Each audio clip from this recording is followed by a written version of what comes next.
கமலக்கண்ணன் அவர்கிட்ட 2 விஷயத்துக்கான தெளிவு பெறணும்னு ஆசைப்படுறேன். என்னன்னா, அமைச்சர் பேசும்போது 2 விஷயம் தெளிவாக சொல்றாரு. ஒன்று, இதில் ஒரு அரசியல் இருக்கு, இது ஒரு அரசியல் சார்ந்த போராட்டமாக பார்க்க வேண்டியிருக்கு. ஒன்று.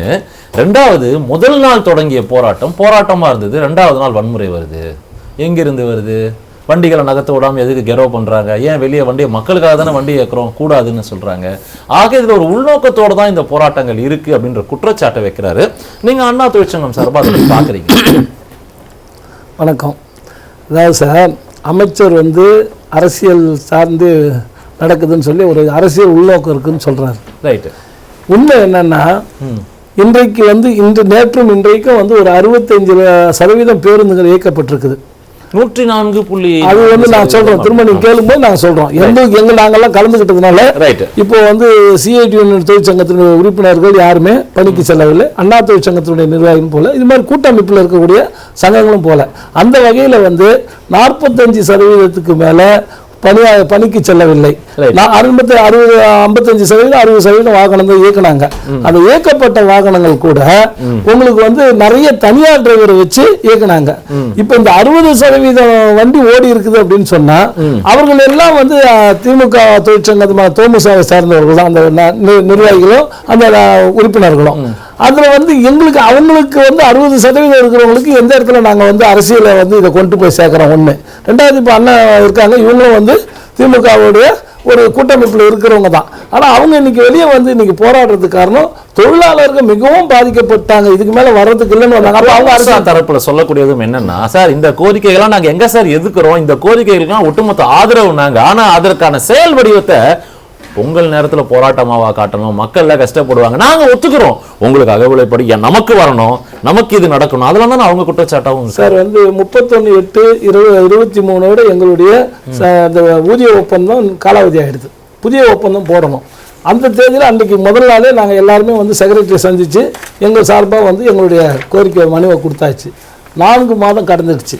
பேச்சுவார்த்தை பற்றி எந்த விதமான அறிவிப்பும் கிடையாது. கடைசியாக நாங்கள் சைட் நோட்டீஸ் கொடுத்தது அண்ணா தலைமையில் இருக்கக்கூடிய கூட்டமைப்பு 19ஆம் தேதி, நாங்கள் 20ஆம் தேதி சைட் நோட்டீஸ் கொடுக்குறோம். சைட் நோட்டீஸ் கொடுத்து 7 நாளில் ஒரு பேச்சுவார்த்தை நடக்குது. அந்த பேச்சுவார்த்தையில் எந்த முடிவும் எட்டப்படலை. 3ஆம் தேதி ஒரு பேச்சுவார்த்தை நடக்குது, அதுலேயும் எந்த முடிவுக்கும் வரல. திரும்ப 5ஆம் தேதி அமைச்சர் வர்றாரு.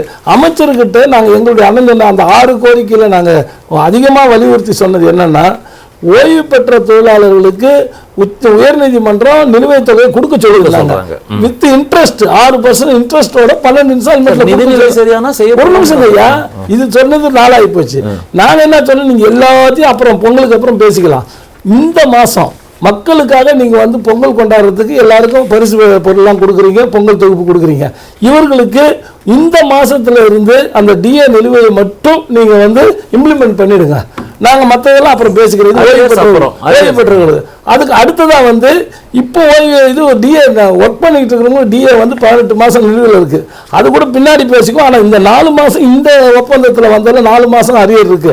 இதை மட்டுமா அது கொடுங்க, அவர்களும் சிறப்பா பொங்கல் கொண்டாடட்டும். இந்த 2 மட்டும் நீங்க நிறைவேற்றி கொடுங்க, மற்றது ஆஃப்டர் பொங்கல் பேசுறோம். இதுக்கு செலவினங்கள் அரசு செயலில் சொன்னது 70 கோடி 70 கோடி ரூபாய் ஆகும் இதுக்கு அப்படின்னாங்க. இதுக்கு அமைச்சர் என்ன சொன்னார், நாங்க நிதித்துறையிலையும் முதலமைச்சர்கிட்டையும் கலந்து பேசி ஒரு நாள்ல அடுத்த பதில் சொல்றதா சொன்னார். நாங்களும் வெயிட் பண்ண, எந்த பதிலும் வரல.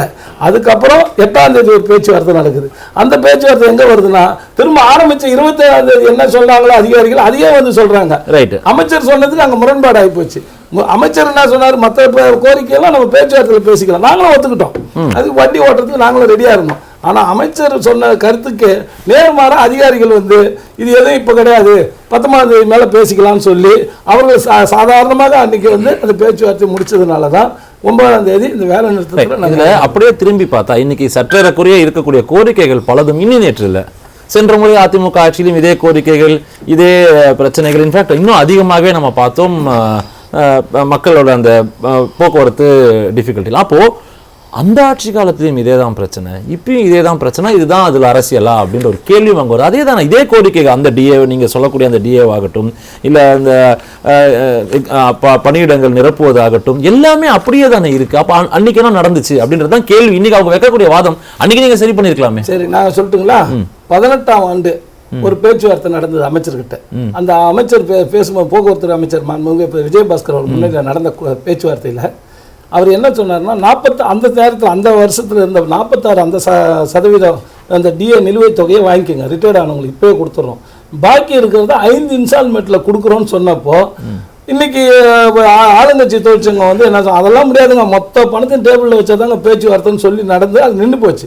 உடனே வழக்காடு மன்றம் சென்றாங்க. கோர்ட்டில் வந்து வழக்கு நடந்து இப்போதான் தீர்ப்பு வந்தது, ஆட்சி மாற்றத்துக்கு அப்புறம் தான் தீர்ப்பு வந்தது. இது ஒரு காரணம் ஒன்று.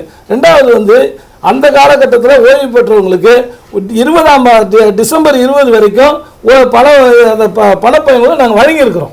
அந்த ரிட்டையர்ட் ஆனவங்களுக்கு நாங்கள் எப்படி பண்ணோம்னா, ரிட்டையர்ட் ஆகிற அன்னைக்கு எதுவும் கொடுக்க முடியலனா கூட ஒரு போஸ்டல் செக் 2 மாதம் 1 மாதம்லாம் போட்டு கொடுத்தது. இறுதியாக வந்து அண்ணன் எடப்பாடி அவர்களுக்கு 1098 கோடி ரூபாய் வழங்கி டிசம்பர் வரைக்கும் பணம் கொடுத்துருக்கோம். அதுல வந்து எங்ககிட்ட இருந்து நிலுவை கொடுத்தோம். ரெண்டாவது ஆள் எடுக்கிற விஷயம் வந்து உங்களுக்கு தெரியும், அந்த ஒரு காலகட்டத்தில் அதிகப்படியான ஆட்களை எடுத்த அரசு வந்து அதிமுக அரசாங்கத்தில் அம்மா இருக்கும்போது எடுத்தது. அதுக்கப்புறம் கொரோனா என்ற கொடிய நோய் வந்து நாங்கள் எல்லாம் ரெடி ஆகும்போது 2 வருஷம் மொத்தமாக உலகமே சம்பிச்சிருக்கும்போது, தமிழ்நாடு சம்பிச்சிருக்கும்போது கூட தொழிலாளர் நலனுக்காக 8 மாதம் முழு சம்பளத்தையும் கொடுத்து 10% போனஸையும் கொடுத்தது அண்ணன் எடப்பாடியார் அரசு. எந்த இடத்துல நாங்கள் தொழிலாளிகளுக்கு எதிராக செயல்பட்டதே இந்த அரசாங்கம் இல்லை. நாங்கள் என்ன சொல்கிறோன்னா, இப்போ அரசியல்னு சொன்னாங்க பாருங்கள், இதுக்கெல்லாம் அப்பாற்பட்டு வாங்க. இன்னைக்கு வந்து தொழிலாளர்கள் வந்து அதிகப்படியான எல்பிஎஃப்ல உறுப்பினர் இருக்கிறாங்க. அவங்களுக்கு அவங்க தொழிலாளிக்கு செய்ய வேண்டியதுக்கான எந்த முயற்சியும் எடுக்கல.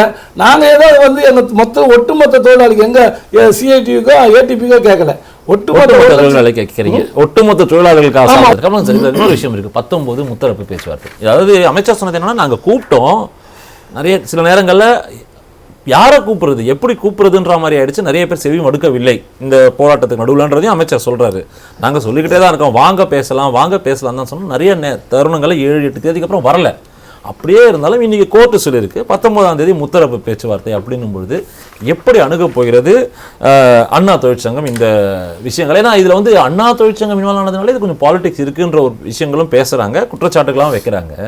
இதை தாண்டி இது எப்படி அணுக போறீங்க? உங்களுடைய விஷயம் வந்து 19 எப்படி இருக்க போகிறது? ஒருவேளை அந்த பேச்சுவார்த்தை சுமூகம் எட்டப்படவில்லை, அடுத்த கட்ட நடவடிக்கை என்னவா இருக்கும் சார்? இன்னைக்கு நடந்த வழக்கில் வந்து நீதிபதி அரசர்கள் சொன்ன வார்த்தை என்னன்னா, அண்ணான்னு சொன்னது மாதிரி 2000 ரூபா கூட கொடுக்க சொல்லி பார்த்தாங்க, முடியாது. அது வந்து 92,000 பேருக்கு 2000னா எவ்வளோ சார் வரப்போகுது? ரைட், ஒரு 18 கோடி 20 கோடி ரூபா. ஆனால் இந்த 2 நாளாக காவல்துறை வந்து கிட்டத்தட்ட நேற்று ஒரு 20,000 பேர், இன்னைக்கு ஒரு 20,000 பேர் இந்த பேருந்துக்காக காவல் காத்து அதோடைய செலவு பண்ண காசு சம்பளம் எடுத்திங்கன்னா இது 7-8 கோடி ரூபா வரும். அவ்வளோ தொலைவு வேஸ்ட் பண்ணது இவங்களுக்கு கொடுத்துருந்தா அவன் சந்தோஷமாக 1000 ரூபா கொடுக்குறாங்க சார் இப்போ பொங்கலுக்கு. அது மாதிரி கொடுக்கும்போது ஒரு 92,000 பேர், பல கோடி பேருக்கு கொடுக்கக்கூடிய அந்த அரசு 2000 ரூபாய் கொடுக்கறதுக்கு மனசு இல்லாமல் இன்னைக்கு வந்து அதை முடியவே முடியாதுன்னு சொல்லிட்டு பணமே இல்லைன்னு சொல்லி ஏஜி சொல்லியிருக்காரு.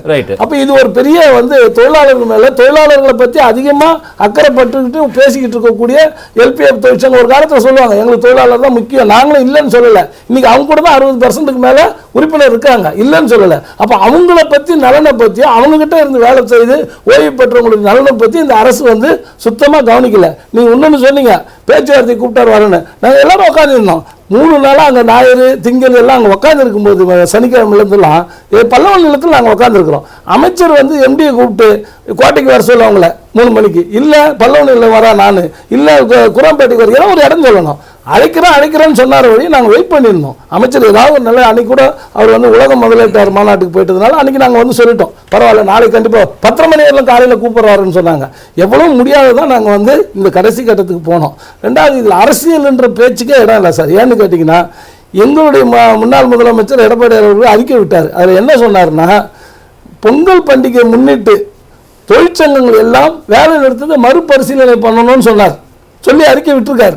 அப்படி இருக்கும்போது அது அரசியல் வரதுக்கு வாய்ப்பே இல்லை. ரெண்டாவது வந்து நாங்கள் தான் அவங்க கேட்டதை எல்லாத்தையுமே விட்டு கொடுத்தோம். அண்ணன் சொன்ன மாதிரி 6 கோரிக்கையும் நீங்கள் வந்து பின்னாடி பேசலாம்னு சொல்லும்போது ஒரே கோரிக்கை, ஓய்வு பெற்றவங்களுக்கு இந்த நிலுவைத் தொகையில் 1 மாதத்தை இம்ப்ளிமெண்ட் பண்ணுங்க. 1 2 நாங்கள் கேட்டது அன்னைக்கு கேட்டது 1 மாதம் 5000 வரைக்கும். ஆனால் இன்னைக்கு கடைசியாக கோர்ட்டே சொல்லுது, ஜட்ஜி சொல்கிறார் 2000 ரூபாய் கொடுங்களாங்க பார்த்துக்கலாம்.